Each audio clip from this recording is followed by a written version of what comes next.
The city of New York was alive that rainy afternoon, the streets filled with umbrellas, the sound of taxis splashing through puddles, and the hurried steps of people who had no time to notice anyone else. Yet in the middle of all that rush, Richard Evans walked slowly, his arms carrying the most precious part of his life, his daughter Sophia. His tailored suit was soaked, his shoes ruined by mud, but he didn't care. He held Sophia tightly, shielding her from the rain as she leaned against his chest, her thin arms wrapped loosely around his neck. Richard was a man who owned skyscrapers, yachts, and hotels across the country. His face appeared in financial magazines. His name was whispered with awe in business circles, yet he carried a pain that no wealth could erase. Sophia had once been a lively girl, running around their mansion, chasing butterflies in the backyard and dancing to music in the living room.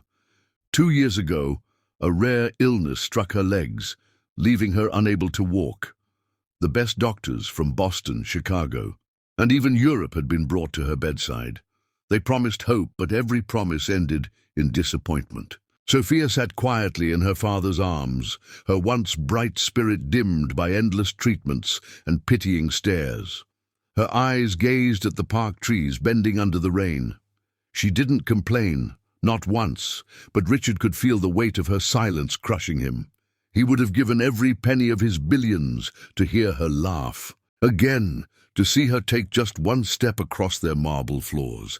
Instead, he carried her everywhere, his powerful arms trembling under a burden money couldn't lighten. Central Park looked nearly empty in the storm.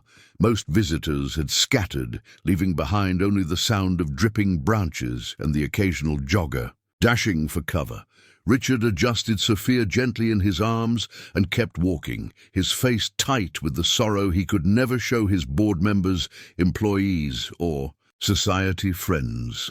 To the world, Richard Evans was untouchable, a titan of wealth. To himself, he was just a broken father. As he turned toward the park's stone bridge, a small figure emerged from the shadows. At first, Richard barely noticed him. Just another beggar, he thought, the kind he passed daily on New York streets. But something made him slow his steps. The boy couldn't have been more than 13. His clothes were worn and patched in places, his hair messy from the rain, and his hands carried the roughness of someone who had never known comfort. He stood with bare feet on the wet pavement, shivering, but his eyes were steady, piercing, far too wise for his age. The boy looked directly at Sophia, not at Richard's expensive watch, not at his wallet, not at the obvious wealth he carried. His gaze softened as if he recognized her pain, as if he saw something others had missed. Sophia lifted her head slightly, surprised. She was used to strangers, looking at her with pity, or worse, with curiosity. But this boy's eyes held something different, courage, maybe even understanding. For the first time in weeks, a faint smile flickered across her lips. Richard noticed it instantly. His heart clenched because Sophia hadn't smiled in so long. He looked at the boy again, irritated and cautious. "What is it?"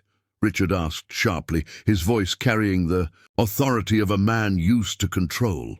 The boy didn't flinch. Instead, he stepped forward, his voice quiet but filled with conviction. "Sir, I can make your daughter walk again." The words cut through the rain like lightning. Richard froze mid-step. He thought he had misheard, but the boy repeated them, clearer this time. "I can help her walk again." The millionaire's grip on Sophia tightened as anger and disbelief surged inside him. What kind of cruel joke was this? He had hired the best neurologists, surgeons, and therapists in the nation, and they had all failed. How could a homeless boy, a beggar from the streets, dare to say he could succeed where science and fortune had failed? "You don't know what you're talking about," Richard said harshly, his voice edged with pain. But the boy didn't move away. His dirty hands trembled slightly from the cold, yet his tone remained calm, almost gentle. "I'm not lying. I've seen this before. I can help her, if you let me." Sophia tugged lightly on her father's sleeve, whispering, "Daddy, maybe he knows something." Richard's throat tightened at her words. He had seen hope fade from her eyes too many times, but now, in the middle of this storm, she was looking at the boy with trust. For her sake, he wanted to dismiss it quickly, to protect her from more heartbreak. Yet, against his logic, a part of him hesitated. There was something unshakable in the boy's tone, something no doctor had ever carried when they spoke to him. Around them, a few people who hadn't fled the rain paused to watch. Some laughed under their umbrellas, whispering about the absurdity of the moment. To them, the sight of a powerful millionaire listening to a ragged beggar boy was comical. How could anyone believe such nonsense? Their laughter echoed, but Richard barely heard it. His attention was locked on the boy, on the faint spark of hope that had returned to Sophia's expression.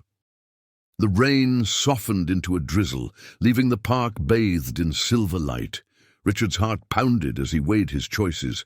Logic told him to walk away, to shield his daughter from disappointment, to never let a child's foolish claim interfere with her fragile hope. But his soul whispered something else. He had nothing left to lose.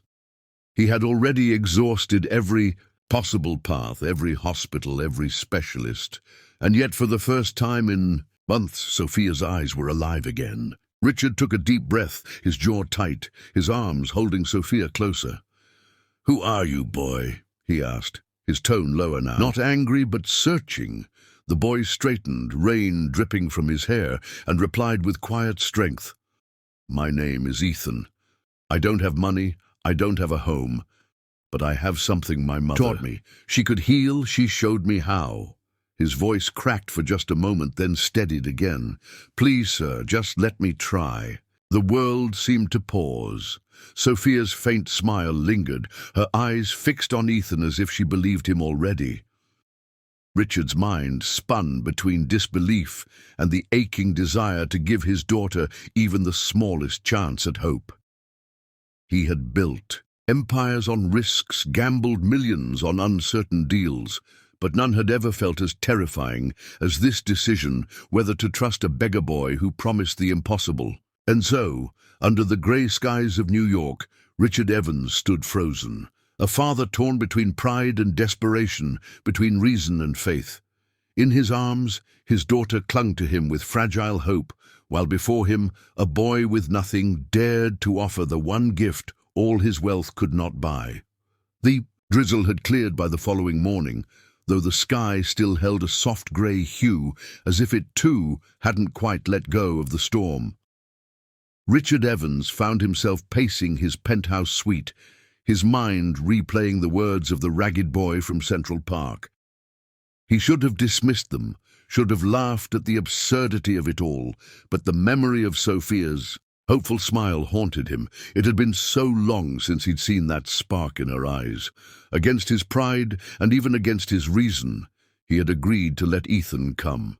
Ethan arrived timidly at the mansion gates, his feet bare, his clothes washed but still rough from the streets. The guards looked at Richard in disbelief, waiting for him to order the boy away, but Richard surprised them all with a curt nod. "Let him in," he said, and so the boy who had nothing stepped into a world of marble floors, chandeliers and towering glass windows. For Ethan, the air smelled foreign, rich with perfumes and polished wood. For Sophia, it was the first time she had ever greeted someone not in a doctor's coat, but with a friend's wide smile. From the very start, Ethan made it clear he was no doctor. He sat cross-legged on the floor, his voice gentle but firm, and spoke of his mother. She had not been trained in any university, but she had healed children in their neighborhood with patience, song, and simple movements. Ethan recalled how she believed the body remembered joy, and that sometimes healing came not from machines, but from hope. His words carried no arrogance, only sincerity, and Sophia leaned in with fascination. For once, she wasn't being examined like a patient. She was being treated like a child. The first days were slow. Ethan encouraged Sophia to stretch her legs gently, to move her toes, to focus on feeling instead of despair. He sang soft melodies his mother had taught him, lullabies filled with love and faith. When Sophia grew tired, he didn't push. He told her stories from the streets, of pigeons nesting under bridges, of little acts of kindness from strangers, of sunsets seen from rooftops.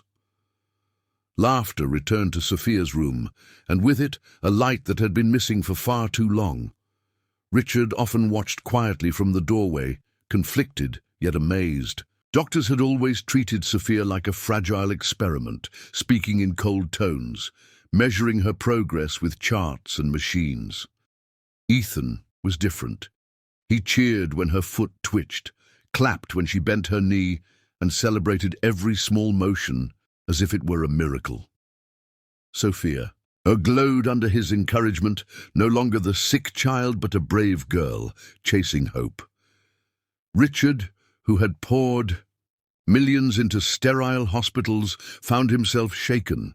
Could it be that this boy, with no resources but his heart, was achieving what his fortune could not? Weeks passed, and the mansion shifted in tone. The once quiet halls echoed with Sophia's laughter. She called Ethan her brother, and he treated her with a kindness that carried no pity. They played games, told jokes, and during each session, Ethan coaxed her to push a little further. Richard, though cautious, began to soften. At night, when he tucked Sophia into bed, she whispered, "Daddy, I think Ethan is helping me. I can feel it." Richard would smile faintly, though his eyes often filled with tears when she drifted off to sleep. One morning, Richard entered the living room to find Sophia gripping the edge of a sofa, her hands trembling as Ethan stood behind her.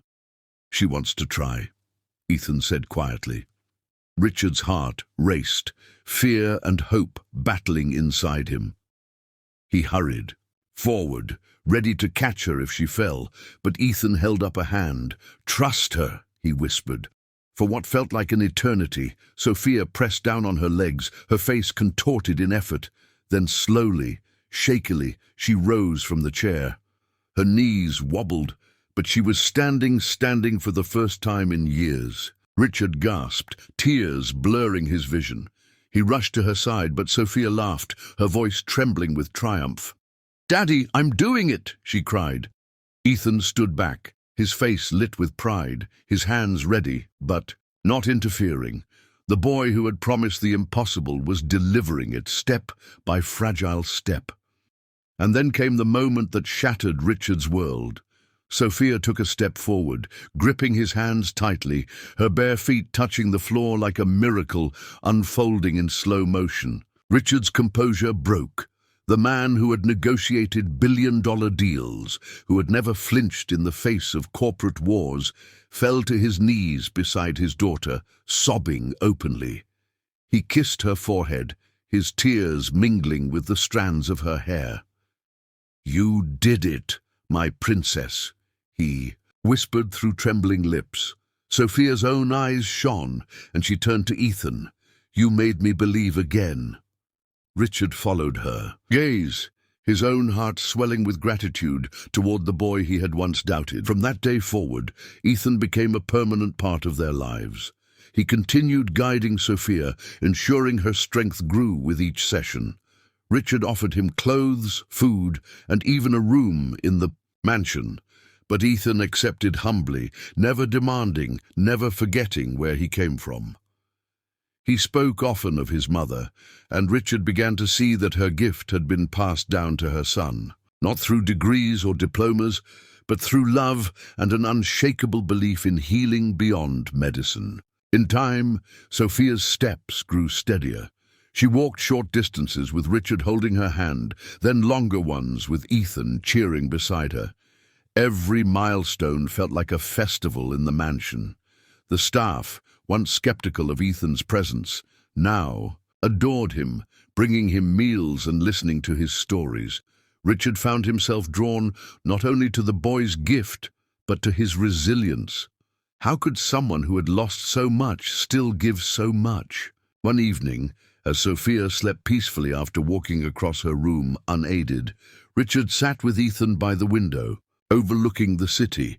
His voice was heavy with emotion as he said, You've given me back my daughter. Tell me, Ethan, what can I give you in return?" The boy shook his head, his eyes reflecting the city lights. "I don't need riches, sir. Just let me stay until she can run. That's all I want." Richard was humbled, realizing that true wealth had nothing to do with money, but everything to do with kindness. As the weeks stretched into months, Sophia's laughter once again filled the mansion. Richard no longer saw her illness as a tragedy, but as the journey that had brought Ethan into their lives. And while he still carried the pride of a man who had conquered the business world, he knew, now that his greatest triumph wasn't measured in profits, it was the day his daughter took her first step again, guided not by money, but by the love of a boy who had nothing. Word of Sophia's first steps spread quickly among relatives, friends, and even the skeptical doctors who had once declared her case hopeless. Reporters tried to pry, eager for a headline about a miracle cure, but Richard Evans politely declined interviews. His gratitude was not for the world to consume, it was meant for Ethan, the boy whose love and persistence had given him back his daughter. Each time Richard looked at Sophia's smile, he also thought of Ethan's weary eyes and the weight of hardship that no child should have carried alone. One quiet evening after dinner, Richard finally asked Ethan about his past. They sat together in the library, the glow of the fireplace warming the room. Ethan hesitated at first, unsure if his story belonged in such a grand place. But Richard's gentle eyes and Sophia's curious gaze urged him on. He spoke of his mother, a kind woman who healed others but died too soon. He spoke of nights spent under bridges, of hunger that gnawed at his stomach, and of days when he wondered if the world had forgotten him entirely. Richard listened in silence, his heart breaking with each word. He had spent his life building towers of wealth, but had never truly known what it meant to survive with nothing. For the first time in years, his eyes burned with tears that weren't for business losses, but for a child's suffering. Sophia slid from her chair and hugged Ethan, tightly whispering, "You'll never be alone again." Richard felt his throat tighten. He reached forward, pulling both children into his arms, a silent vow forming in his heart. The next morning, Richard made a decision. As Ethan finished helping Sophia with her stretches, Richard approached with unusual softness in his voice. "Ethan," he said, "you've given me something no fortune could buy. You gave me my daughter back." Ethan tried to smile modestly, but Richard continued, his words trembling. "From today, you are no longer a beggar. You are my son." The room fell silent, Ethan frozen as if he hadn't heard right. His lips parted, but no words came, only a soft gasp. Sophia's eyes widened, joy flooding her face. She grabbed Ethan's hand, shouting, "I have a brother!" For the first time, Ethan let the tears he had long buried spill freely. He sank to his knees, unable to contain the weight of the moment. Richard knelt with him, wrapping his arms around the boy. It wasn't pity nor charity, it was family. Ethan clung to him as though afraid the world might take this gift away, but Richard held him firmly, whispering, "You belong here, son, you always will." From that day, everything changed. Ethan was no longer the ragged boy at the gates, but a cherished part of the Evans household. He received new clothes, a soft bed, and 3 meals a day, luxuries that once seemed like fairy tales. Yet what mattered most wasn't the material comfort, it was the warmth of belonging. For the first time in his life, Ethan woke up not to the cold wind of the streets, but to Sophia tugging at his sleeve, calling him brother, with a grin that made his heart lighter than air. Richard enrolled Ethan in school, determined to give him the education he deserved. The teachers, skeptical of the boy's background, were stunned by his quick mind and quiet determination. Ethan studied not for grades or recognition, but out of gratitude, carrying in his heart the promise Richard had given him that he was no longer alone. At night, Richard would find both children curled up in the library.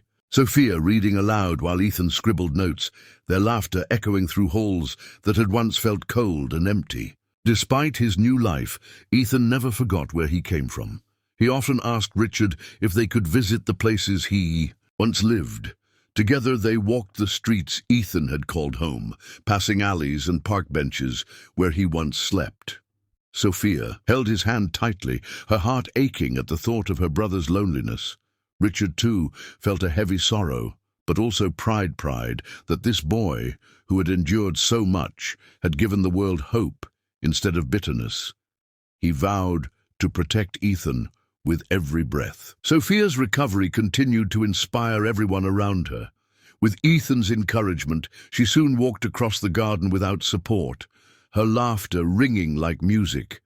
Richard often stood at the edge of the lawn, watching the two children run, or rather, Sophia's wobbly run across the grass. It was a sight he once thought impossible. The man who had measured success by profits now measured it by the sound of his children's joy. His empire of hotels and cars meant nothing compared to the miracle of family he had found. As months passed, Ethan began to dream again, dreams he never thought possible. He wanted to become a healer like his mother, but with Richard's resources he could now study medicine formally. Richard promised to support him, not because of obligation, but because he believed in him. "The world needs your gift," he told Ethan one evening. Ethan's eyes shone with determination. "Then I'll use it to help children like Sophia, children who are forgotten." For Richard, those words were more valuable than any business deal he had ever sealed. Life in the Evans household blossomed into something beautiful. Holidays were no longer lonely affairs. They were filled with decorations, laughter, and the playful bickering of siblings. Sophia often teased Ethan about his messy hair, while Ethan teased her about her stubborn determination to walk without help. Richard watched them both, often overwhelmed by gratitude. For years he had been a man consumed by wealth, but now he knew true riches came in moments like these. Moments money could never buy. One crisp autumn evening, as leaves fell across Central Park, Richard brought Ethan and Sophia back to the very bench where it all began. He pointed at the spot where Ethan had first spoken those unbelievable words. "Sir, I can make your daughter walk again." Richard's voice trembled as he said, "That day, I didn't just gain hope for my daughter, I gained a son." Ethan looked down, humility coloring his cheeks, but Sophia beamed proudly, slipping her hand into his. The three of them sat together, a family forged, not by blood, but by love. Ethan often wondered why life had led him through so much pain before giving him this gift. But as he watched Sophia chasing butterflies in the park, her laughter filling the air, he understood. Sometimes the hardest journeys lead us to the most precious destinations. He had once been invisible to the world, a forgotten boy in tattered clothes, but now he was a brother, a son, and a beacon of hope. For Richard, the lesson was just as profound. Money could build empires, but only love could build a family. Years later, the Evans family became known not just for their wealth, but for their philanthropy. Richard, inspired by Ethan's past, opened foundations for orphaned children, giving them homes and education. Ethan himself grew into a young man with a healer's heart, guiding countless lives with the same patience and faith his mother had once shown him. Sophia, strong and confident, walked proudly beside him, her steps a testament to love's power.